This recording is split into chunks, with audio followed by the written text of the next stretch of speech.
अक्सर जब हम चुनाव की बात करते हैं तो जिक्र होता है हार जीत का, पार्टियों का, नेताओं का। लेकिन क्या यही पूरी कहानी है? नहीं। असल कहानी तो जमीन की है, लोगों की है, उनकी जरूरतों की है और उस शासन व्यवस्था की है जिसे इन जरूरतों को पूरा करना चाहिए या जो उन्हें नजरअंदाज कर देती है। तो आज चलिए हम गौरीगंज विधानसभा क्षेत्र को एक केस स्टडी की तरह देखते हैं और समझने की कोशिश करते हैं कि एक असरदार शासन का ब्लूप्रिंट आखिर होता क्या है। हमारी कहानी का केंद्र है उत्तर प्रदेश का अमेठी जिला और वहां की गौरीगंज विधानसभा सीट। ये सिर्फ एक ज्योग्राफिकल लोकेशन नहीं है, बल्कि ये उन हजारों लोगों का घर है जिनकी उम्मीदें, जिनकी मुश्किलें आने वाले कल की राजनीति की दिशा तय करने वाली हैं। तो चलिए जमीन पर उतरते हैं और सबसे पहले लोगों की आवाज सुनते हैं। सबसे पहली और शायद सबसे आम शिकायत जो सुनाई देती है वो है टूटी फूटी सड़कों की। देखिए, ये सिर्फ गड्ढे नहीं हैं, ये रोजमर्रा की जिंदगी में एक बड़ी रुकावट हैं। सोचिए, यही सड़कें हैं जो एक गांव को शहर से, एक मरीज को अस्पताल से और एक बच्चे को स्कूल से जोड़ती हैं। और जब ये सड़कें टूटती हैं तो असल में व्यवस्था पर लोगों का भरोसा टूटने लगता है। दूसरी बड़ी पीड़ा है संजय गांधी अस्पताल का बंद हो जाना। जब एक चलता फिरता अस्पताल बंद हो जाता है ना, तो ये सिर्फ एक इमारत पर ताला लगने जैसा नहीं होता, ये असल में पूरे इलाके की स्वास्थ्य सुरक्षा पर ताला लगने जैसा है। ये एक गंभीर संकट की स्थिति है और साफ तौर पर सार्वजनिक सेवा की एक बड़ी विफलता को दिखाता है। और फिर आती है तीसरी बड़ी चिंता, युवाओं में बेरोजगारी। आज के पढ़े लिखे नौजवानों के हाथ में डिग्री तो है पर काम नहीं है। ये जो निराशा है, ये सिर्फ एक आर्थिक समस्या नहीं रह जाती है, ये एक सामाजिक बेचैनी बन जाती है जो पूरे सिस्टम से जवाबदेही मांगती है। अच्छा, तो लोगों की ये शिकायतें, ये ज़रूरतें, ये सिर्फ हवा में नहीं रह जाती, ये वोट में बदलती हैं और फिर चुनावी नतीजों के जरिए अपनी कहानी कहती हैं। तो चलिए अब इन आंकड़ों की दुनिया में चलते हैं और देखते हैं कि गौरीगंज का चुनावी मिजाज पिछले कुछ दशकों में कैसे बदला है। ये टेबल हमें 1993 से 2022 तक के चुनावी सफर पर ले जाती है। आप देख सकते हैं कि सत्ता कैसे अलग अलग दलों के बीच घूमती रही है, कभी भाजपा, कभी कांग्रेस, बसपा और फिर समाजवादी पार्टी। लेकिन जो असली कहानी है वो इन नंबर्स के भीतर छिपी है, खासकर हाल के चुनावों में।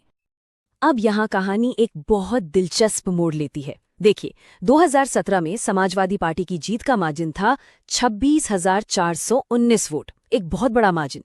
लेकिन सिर्फ 5 साल बाद 2022 में ये घटकर रह गया सिर्फ 6,963 वोट। मतलब जीत का अंतर लगभग 20,000 वोटों से कम हो गया। तो सबसे बड़ा सवाल यही है कि ये वोट गए कहाँ? ऐसा क्या हुआ इन 5 सालों में? इस सवाल का जवाब हमें इस चार्ट में मिलता है। सपा की जीत का अंतर कम होने की सबसे बड़ी वजह थी भारतीय जनता पार्टी के वोट शेयर में आया जबरदस्त उछाल।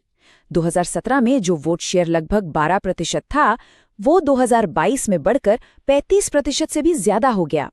इससे एक बात तो बिल्कुल साफ है कि बीजेपी अब यहां पर मुख्य चैलेंजर बनकर उभरी है। इस कहानी में एक और जरूरी मोड़ आता है 2024 के लोकसभा चुनाव से। गौरीगंज अमेठी लोकसभा क्षेत्र का हिस्सा है और वहां हमने देखा कि वोटर्स ने सत्ताधारी बीजेपी के खिलाफ एक बड़ा फैसला सुनाया। ये क्या दिखाता है? ये दिखाता है कि वोटर बदलाव के लिए तैयार है और ये ट्रेंड राज्य स्तर पर विपक्ष के लिए एक मौका बन सकता है। और देखिए, ये जो नंबर हम देख रहे हैं, ये सिर्फ स्टैटिस्टिक्स नहीं है। लोकतंत्र में जब हम बोलने के अधिकार की बात करते हैं तो उसके साथ एक जिम्मेदारी भी आती है। वो जिम्मेदारी है जमीन की हकीकत को समझने की। ये नंबर, ये वोट शेयर, ये मार्जिन, ये गौरीगंज के लोगों की सामूहिक आवाज है और इस आवाज को सुनना, इसे समझना ही उस जिम्मेदारी को निभाना है। तो ठीक है, हमने ये तो देख लिया कि क्या हुआ, नंबर्स ने हमें ये बता दिया, पर अब सवाल आता है कि क्यों हुआ। चलिए अब इस विश्लेषण के अगले हिस्से में चलते हैं और उन ताकतों को समझने की कोशिश करते हैं जो गौरीगंज में वोटर्स की पसंद को तय कर रही हैं, जनादेश की पूरी एनाटॉमी को समझते हैं। किसी भी राजनीतिक दल के लिए अपनी ताकत और कमजोरी को समझना बहुत जरूरी है। समाजवादी पार्टी के लिए देखें तो उनकी ताकत है कि विधायक उन्हीं का है, उनका एक लोकल कैडर है और एक वफादार वोट बेस भी है। लेकिन कमजोरियां भी हैं, जैसे पार्टी के अंदर की खींचतान और उम्मीदवार को लेकर अनिश्चितता। मौके कहाँ हैं? मौके हैं जातीय समीकरणों को साधने में और स्थानीय शिकायतों को उठाने में। और खतरा है बीजेपी के बढ़ते प्रभुत्व और एक मजबूत राष्ट्रीय नैरेटिव से। कोई भी चुनाव जीतने के लिए आपको अपने वोटर्स को समझना पड़ता है। गौरीगंज में हमें मोटे तौर पर 4 तरह के वोटर समूह दिखाई देते हैं। पहले हैं महत्वाकांक्षी युवा, जिन्हें डिग्री के बाद अवसर चाहिए। दूसरे हैं किसान और मजदूर, जो बढ़ते खर्च और कर्ज से परेशान हैं। तीसरे हैं दलित वोटर, जो सामाजिक न्याय और अपने अधिकारों की सुरक्षा चाहते हैं। और चौथे हैं पार्टी के पारंपरिक समर्थक, जो उसकी सामाजिक न्याय की विरासत से जुड़े हैं। युवाओं की आवाज में एक बेचैनी साफ झलकती है। वो कहते हैं, हमारे पास पढ़ाई तो है, पर मौके कहाँ हैं? हमें यहाँ सिर्फ वादे नहीं चाहिए, हमें नौकरियां चाहिए। ये एक ऐसी आवाज है जिसे कोई भी नजरअंदाज नहीं कर सकता। ठीक इसी तरह किसानों और खेतिहार मजदूरों की चिंता भी बहुत गहरी है। उनका सवाल सीधा है, हमारी जमीन ही हमारा सब कुछ है, लेकिन लागत बढ़ती जा रही है और समर्थन घट रहा है। आखिर किसान के साथ कौन खड़ा होगा? इन सवालों का जवाब ही जनता का विश्वास तय करेगा। तो हमने प्रॉब्लम को अच्छी तरह से डायग्नोस कर लिया। अब आते हैं समाधान पर। शासन के लिए एक ब्लूप्रिंट, एक ऐसी 4 आयामी रणनीति जो किसी भी राजनीतिक इकाई को जनता का भरोसा जीतने में मदद कर सकती है। हम इस स्ट्रैटेजी को चतुर्मुख सिद्धांत कह सकते हैं।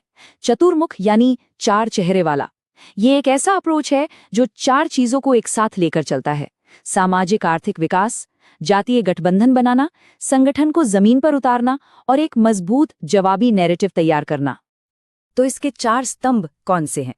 पहला, विकास, मतलब लोगों की असल जरूरतों पर फोकस, नौकरियां, सड़कें, अस्पताल और किसानों को समर्थन। दूसरा, गठबंधन, अलग अलग समुदायों, खासकर दलितों और गैर यादव ओबीसी को एक साथ लाना। तीसरा, संगठन, जमीनी स्तर पर नेटवर्क को इतना मजबूत करना कि आप घर घर तक पहुंच सकें। और चौथा, विमर्श, न्याय और अधिकारों की एक ऐसी कहानी बनाना जो लोगों के दिल को छुए। सिर्फ रणनीति बना लेना काफी नहीं है, उसे जमीन पर उतारना भी पड़ता है। इसके लिए एक 90 दिन का एक्शन प्लान हो सकता है। पहले 3 हफ्तों में लोगों की शिकायतों को मैप करना और आरटीआई के जरिए सरकार से जवाबदेही मांगना। अगले 3 हफ्तों में एक मजबूत स्थानीय उम्मीदवार और सही गठबंधन तय करना। और आखिरी के हफ्तों में वादों का एक चार्टर जारी करके बड़े पैमाने पर जनसंपर्क अभियान चलाना। यहाँ एक बात समझना बहुत जरूरी है।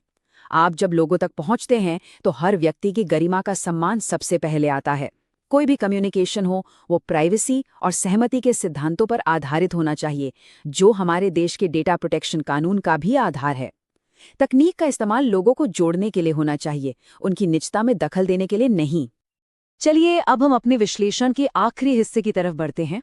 ये रास्ता चुनावी जीत से शुरू तो होता है, लेकिन इसकी मंजिल प्रभावी शासन है, क्योंकि असली मकसद सिर्फ एक चुनाव जीतना नहीं, बल्कि जन सेवा करना है। और ये हमें एक बहुत ही बुनियादी सवाल पर लाकर खड़ा करता है। क्या लक्ष्य सिर्फ एक चुनाव जीतना है या फिर शासन करने का अधिकार अर्जित करना है? देखिए, जीत तो एक इवेंट है, एक दिन की बात है, लेकिन शासन करने का अधिकार रोज रोज कमाना पड़ता है, अपने काम से, अपनी सेवा से और लोगों के विश्वास से। एक बात साफ समझ लेनी चाहिए, लोगों की शिकायतों को नजरअंदाज करना कोई पॉलिटिकल रिस्क नहीं है, ये सीधे सीधे गवर्नेंस का फेलियर है। भरोसा आपको वोटिंग मशीन पर नहीं मिलता, भरोसा आपको चुनाव के बाद हर दिन अपने काम से कमाना पड़ता है। यदि आप एक जन केंद्रित नेता बनना चाहते हैं और अपने निर्वाचन क्षेत्र का उत्थान करना चाहते हैं, तो blueprintstrategies.ai से mgr@blueprintstrategies.ai पर संपर्क करें या 0804204160 पर कॉल करें। राजनीति से परे उद्देश्य।